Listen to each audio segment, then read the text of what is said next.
Commerce corner Kannada videos ನೋಡಲು subscribe ಮಾಡಿ ಹಾಗೂ ಬೆಲ್ ಐಕಾನ್ ಪ್ರೆಸ್ ಮಾಡಿ. ಸ್ವಾಗತ. ಇದು ನಿಮ್ಮ ಚಾನಲ್ ಕಾಮರ್ಸ್ ಕಾರ್ನರ್ ಕನ್ನಡ. ಸ್ನೇಹಿತರೆ, ಈಗಾಗಲೇ ನಾವು ಮೆಷರ್ಸ್ ಆಫ್ ಡಿಸ್ಪರ್ಷನ್ನಲ್ಲಿ ರೇಂಜ್ ಮತ್ತು ಕ್ವಾರ್ಟೈಲ್ ಡಿವಿಯೇಷನ್ನ ನೋಡಿದ್ವಿ. ಇವತ್ತು ನಾವು ಒಂದು ಹೊಸ ಕಾನ್ಸೆಪ್ಟ್ನ ನೋಡೋಣ, that is mean deviation. Mean deviation ನಾವು ಮೂರು ರೀತಿಯಾಗಿ ಕ್ಯಾಲ್ಕುಲೇಟ್ ಮಾಡ್ತೀವಿ. ಮೊದಲನೇದು mean deviation from mean, mean deviation from median, and last one mean deviation from mode ಅಂತ. ಓಕೆ, ಈಗ ನಾವು ಮೀನ್ ಡಿವಿಯೇಷನ್ ಫ್ರಮ್ ಮೀನ್ನ ಬಗ್ಗೆ ನೋಡೋಣ. ಸೊ ಇಲ್ಲಿ ಸ್ಟೆಪ್ಸ್ಗಳನ್ನ ಬರೆದಿದ್ದೀನಿ. ಓಕೆ, ಒಂದು ಇಂಡಿವಿಜುವಲ್ ಸೀರೀಸಿಗೆ ಯಾವ ರೀತಿ ನಾವು ಮೀನ್ ಡಿವಿಯೇಷನ್ ಫ್ರಮ್ ಮೀನ್ನ ಫೈಂಡ್ ಔಟ್ ಮಾಡ್ತೀವಿ ಅನ್ನೋದನ್ನ ಜಸ್ಟ್ ತಿಳ್ಕೊಳ್ಳೋಣ ಸಾಕು. ಓಕೆ, ಅದಾದ ಮೇಲೆ ಇದರ ಬಗ್ಗೆ ಪ್ರಾಪರ್ಟೀಸ್ನ ತಿಳ್ಕೊಂಡ್ರೆ ಸಾಕು ಅನಿಸ್ತದೆ. ಸೊ ಕ್ಯಾಲ್ಕುಲೇಷನ್ಸಿಗೆ ಅಷ್ಟು ಹೊತ್ತು ನಾನು ಈ ವಿಡಿಯೋದಲ್ಲಿ ಕೊಟ್ಟಿಲ್ಲ. ಓಕೆ, ಸ್ಟೆಪ್ಸ್ 1 ಫೈಂಡ್ ಮೀನ್. ಓಕೆ, ಸ್ಟೆಪ್ 1 ಫೈಂಡ್ ಮೀನ್. ನಮಗೆ ಗೊತ್ತಿದೆ ಮೀನ್ ಕಂಡುಹಿಡಿಯೋದು ಹೇಗೆ ಅಂತ ಹೇಳ್ಬಿಟ್ಟು. ಇಂಡಿವಿಜುವಲ್ ಸೀರೀಸ್ ನಮಗೆ ಇದೆ ಎಕ್ಸ್. ಸೊ ಇಂಡಿವಿಜುವಲ್ ಸೀರೀಸ್ ಅಂತಂದರೆ 2, 4, 6, 8, 10 ಅಂತ ಇದೆ. ಇದಕ್ಕೆ ನೀವು ಏನು ಮಾಡಬೇಕು, ಮೀನ್ನ ಕಂಡುಹಿಡಿಯಬೇಕು. Step 1 mean is equal to summation x divided by N ಅಲ್ವೇನ್ರಿ. ಮೆಷರ್ಸ್ ಆಫ್ ಸೆಂಟ್ರಲ್ ಟೆಂಡೆನ್ಸಿಲಿ ನೀವು ಇದನ್ನು ಕಲ್ತ್ಕೊಂಡಿದ್ದೀರಾ. ಓಕೆ, ಸೊ ದಯಮಾಡಿ ಮೊದಲು ಆ ವಿಡಿಯೋನ ನೋಡಿ, ಆಮೇಲೆ ಡಿಸ್ಕಷನ್ಸ್ ಬನ್ನಿ. ಓಕೆ, ಸರಿ ಆಗಿದ್ರೆ ಈಗ ಸಮೇಷನ್ ಎಕ್ಸ್ ಅಂತಂದರೆ ಏನ್ರಿ, ಇದನ್ನು ಟೋಟಲ್ ಮಾಡಬೇಕು. 30 is the summation x. So summation x 30 divided by how many observation is there, that is 5. 5 30 ಅಲ್ವಾ. ಓಕೆ, ಈಗ ನೆಕ್ಸ್ಟ್ ನಾವೇನು ಮಾಡಬೇಕಂತೆ, ಆಬ್ಸಲ್ಯೂಟ್ ಡಿವಿಯೇಷನ್ಸ್ ಫ್ರಮ್ ಮೀನ್ನ ತಗೊಳ್ಬೇಕಂತೆ. ಆಬ್ಸಲ್ಯೂಟ್ ಡಿವಿಯೇಷನ್ಸ್ನ ನಾವು ಹೇಗೆ ತಗೊಳ್ತೀವಿ, by using modulus function. Right, median ಚಾಪ್ಟರಲ್ಲಿ ನೀವು ನೋಡಬೇಕಾದ್ರೆ ಮಾಡ್ಯುಲಸ್ ಫಂಕ್ಷನ್ಸ್ ಅಂದರೆ ಏನು ಅಂತ ನಾನು ನಿಮಗೆ ಹೇಳ್ಕೊಟ್ಟಿದ್ದೀನಿ, by using 2 bars. Okay, so ದಯಮಾಡಿ ಮೊದಲು ಆ ವಿಡಿಯೋಸ್ನ ನೀವು ನೋಡಿ. ಓಕೆ, ಸೊ ಇಲ್ಲಿ ಮೀನ್ನ ನೀವು ಕಂಡುಹಿಡಿದಿದ್ದೀರಾ. ಈಚ್ ಅಬ್ಸರ್ವೇಷನ್ನ ನೀವು ಮೀನಿಂದ ಡಿವಿಯೇಷನ್ ತಗೊಳ್ಬೇಕು. ಎಂತಹ ಡಿವಿಯೇಷನ್? ಅದರಲ್ಲೂ ಆಬ್ಸಲ್ಯೂಟ್ ಡಿವಿಯೇಷನ್. ಓಕೆ, ಸರಿಯಾಗಿದ್ದರೆ X minus x bar is A deviation. Absolute deviations ಬೇಕು. ಸೊ 2 ಬಾರನ್ನು ಯೂಸ್ ಮಾಡಿರ್ತೀನಿ. This is nothing but modulus functions. ಈ ಮಾಡ್ಯುಲಸ್ ಫಂಕ್ಷನ್ಸ್ನ ಕಾರ್ಯ ಏನು ಅಂತ ನೋಡೋದಾದರೆ 2 - 6 ಅಂತಂದರೆ ಎಷ್ಟು ಬರುತ್ತೆ ಆನ್ಸರ್? -4 ಬರಬೇಕು. ಬಟ್ ಮೈನಸ್ ಫ್ಯಾಕ್ಟರ್ಸ್ನ ಅದನ್ನು ಪ್ಲಸ್ ಆಗಿ ಕನ್ವರ್ಟ್ ಮಾಡುತ್ತೆ. Okay, then 4 - 6 is equal to -2 ಬರಬೇಕು ಆ್ಯಕ್ಚುಲಿ, ಬಟ್ +2 ಇದೆ ಬಿಕಾಸ್ ಮಾಡ್ಯುಲಸ್ ಫಂಕ್ಷನ್ಸ್ ಆಬ್ಸಲ್ಯೂಟ್ ಡಿವಿಯೇಷನ್ಸ್ನ ನಾವು ತೆಗೆದುಕೊಳ್ತಿದ್ದೀವಲ್ವ. Right, 6 - 6 is equal to 0. ನೋಡಿ, 8 - 6 ಅಂತಂದರೆ +2. ಇದು ಪ್ಲಸ್ ಇದ್ದದನ್ನು ಪ್ಲಸ್ ಆಗೇ ಮಾಡುತ್ತೆ, ಬಟ್ ಮೈನಸ್ ಇದ್ದದನ್ನು ಪ್ಲಸ್ ಆಗಿ ಕನ್ವರ್ಟ್ ಮಾಡುತ್ತೆ. Okay, 10 - 6 is equal to 4. Yeah, absolute deviation from mean ತೆಗೆದಾಯಿತು. ದೆನ್ ಏನು ಮಾಡಬೇಕು ಅಂತಂದರೆ, ನೀವು ತೆಗೆದುಕೊಂಡಿರುವಂಥ ಆಬ್ಸಲ್ಯೂಟ್ ಡಿವಿಯೇಷನ್ ಫ್ರಮ್ ಮೀನ್ನ ಸಮ್ ಮಾಡಿ ಅಂತ ಹೇಳ್ತಾ ಇದೆ. ಓಕೆ, ಓಕೆ, ಸೆಕೆಂಡ್ ಸ್ಟೆಪ್ ಮಾಡಿ ಆಯಿತು. ಈಗ ನಾವು ಥರ್ಡ್ ಸ್ಟೆಪ್ಪನ್ನ ಮಾಡಿದ್ದೀನಿ ಇಲ್ಲೇ. 4 + 2 ಈಸ್ ಈಕ್ವಲ್ ಟು 6, 6 + 2 8, 8 + 4 12. ಸೊ ಇದೇ ನಿಮಗೆ summation of absolute deviation from the mean. Okay, then absolute deviations from the mean ತೆಗೆದಾಯಿತು. ನೀವೀಗ ಅದರ ಮೀನ್ ಮಾಡಬೇಕು. That is mean deviation from ಮೀನ್ನ ಫೈಂಡ್ ಔಟ್ ಮಾಡಬೇಕು. MD ಅಂತಂದರೆ ಮೀನ್ ಡಿವಿಯೇಷನ್. ಫಾರ್ಮುಲಾ ಏನು? Summation x minus x bar divided by N. This is absolute deviation. Okay, ಸರಿಯಾಗಿದ್ದರೆ so fourth step ಏನು ಹೇಳುತ್ತೆ, mean deviation from mean. Okay, MD x bar ಅಂತ ಹಿಂಗೆ ಬರ್ಕೊಳ್ತೀವಿ. Summation x minus x bar divided by N, that equals summation x minus x bar ಎಷ್ಟು ರೀ? 12 ಅಲ್ವಾ. Number of observation is 5. ಎಷ್ಟು ಬರುತ್ತೆ? 2.4. ಓಕೆ, 5 ರಲ್ಲಿ 10, 2 ಉಳಿಯುತ್ತೆ. ಪಾಯಿಂಟ್ ಇಟ್ಕೊಂಡು 0 ಮಾಡ್ತೀವಿ.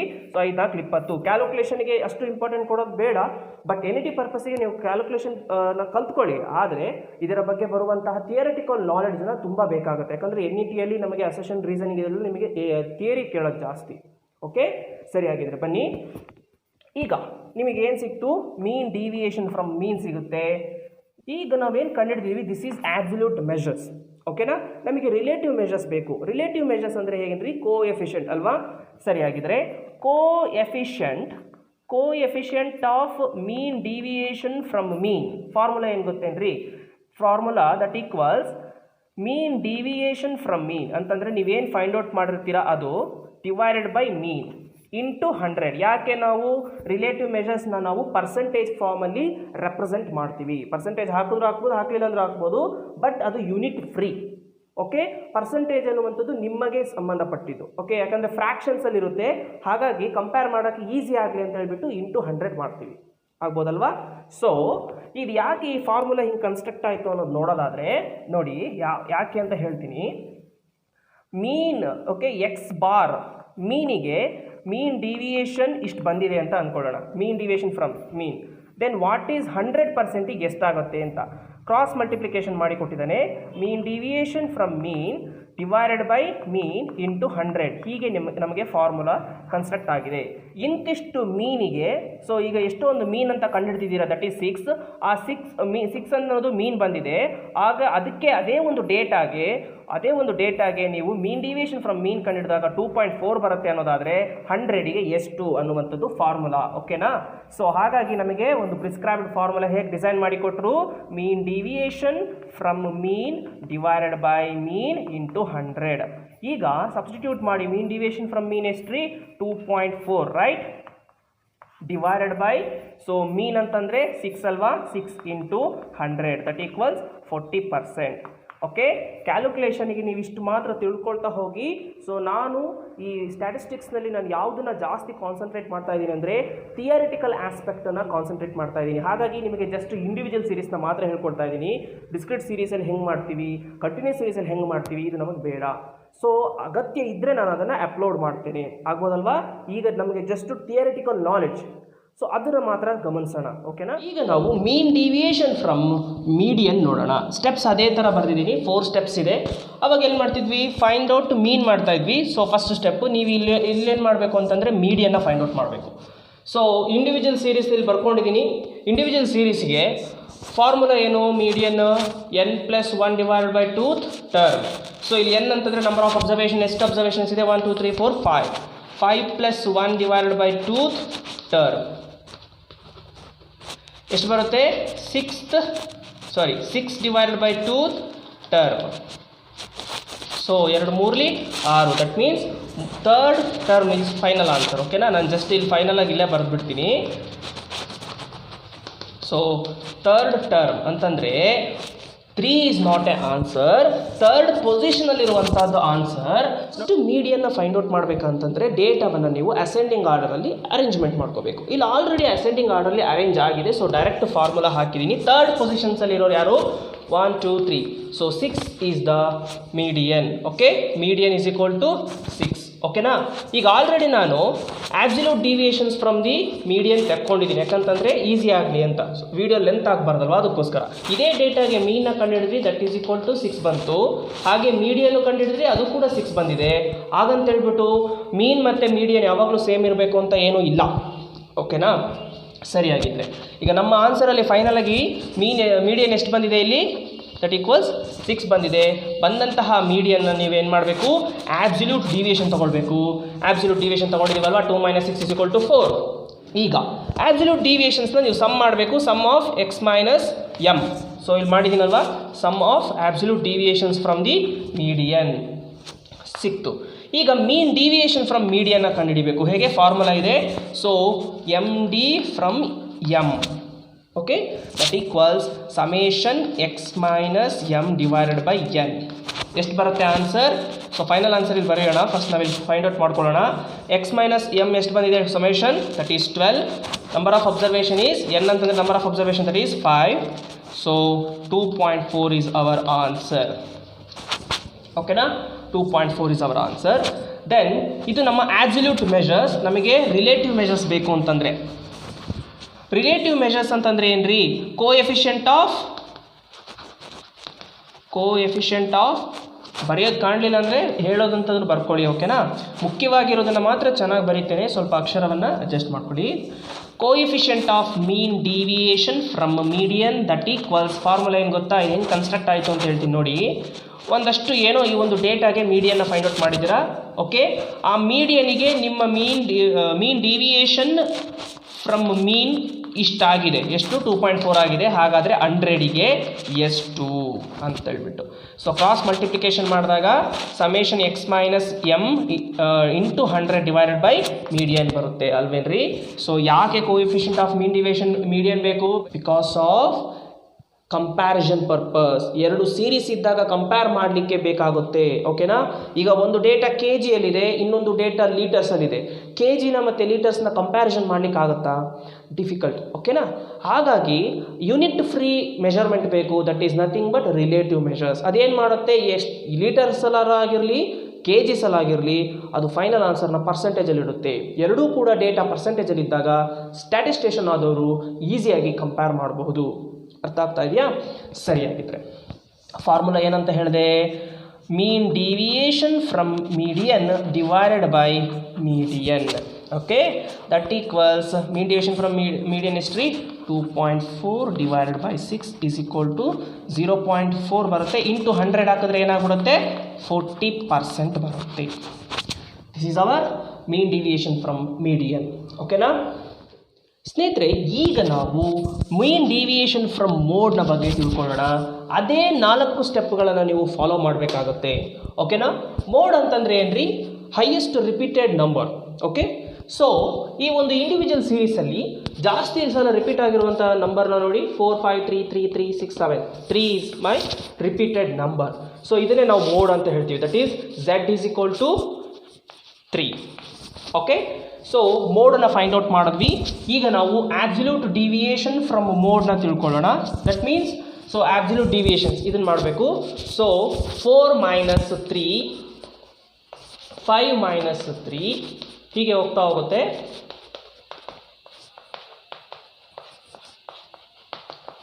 ನೆಕ್ಸ್ಟ್ ಆಬ್ಸಲ್ಯೂಟ್ ಡಿವಿಯೇಷನ್ಸ್ ಅನ್ನುವಾಗ 4 minus 3 is 1, 5 minus 3 is 2, 0, 3 minus 3 is 0, 3 minus 3 is 0, 6 minus 3 is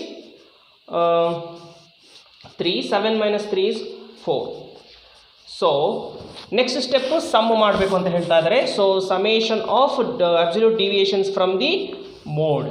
okay, so 7 into 10 10 is our sum. Okay, then mean deviation from ಮೋಡ್ನ ನಾವು ಫೈಂಡ್ ಔಟ್ ಮಾಡಬೇಕು. 4th step.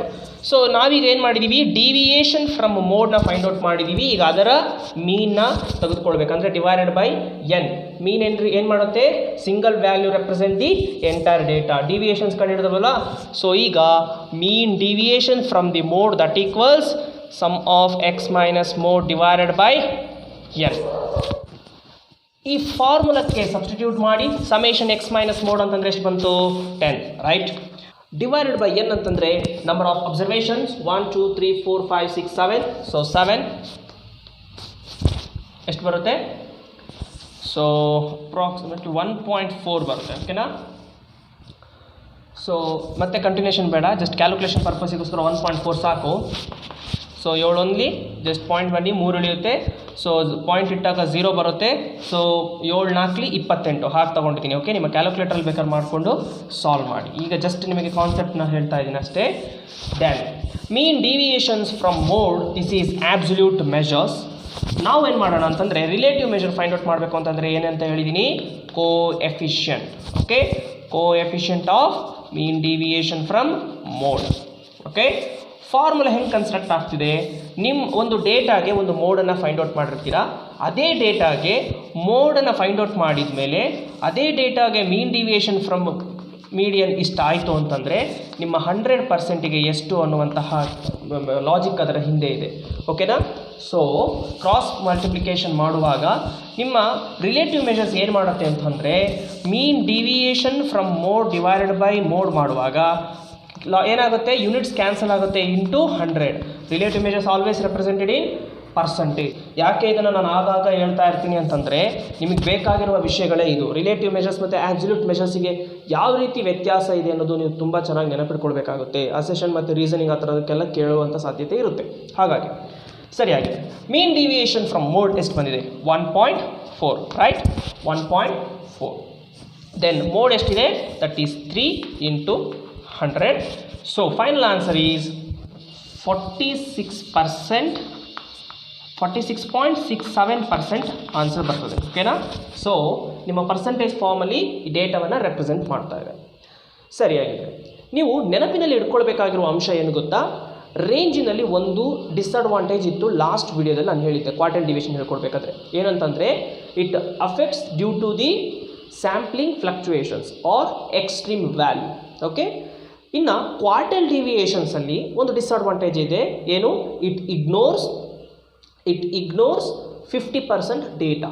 But mean deviation ಏನು ಮಾಡ್ತಾ ಇದೆ? Mean deviation from median mode ಆಗಿರ್ಬೋದು, ಎಲ್ಲ ಡೇಟಾವನ್ನು consider ಮಾಡ್ತಾ ಇದೆ. ಅದು ಕೂಡ ಥಿಯರಿಟಿಕಲ್ ಆಗಿ ಮುಖ್ಯವಾದ ಅಂಶ.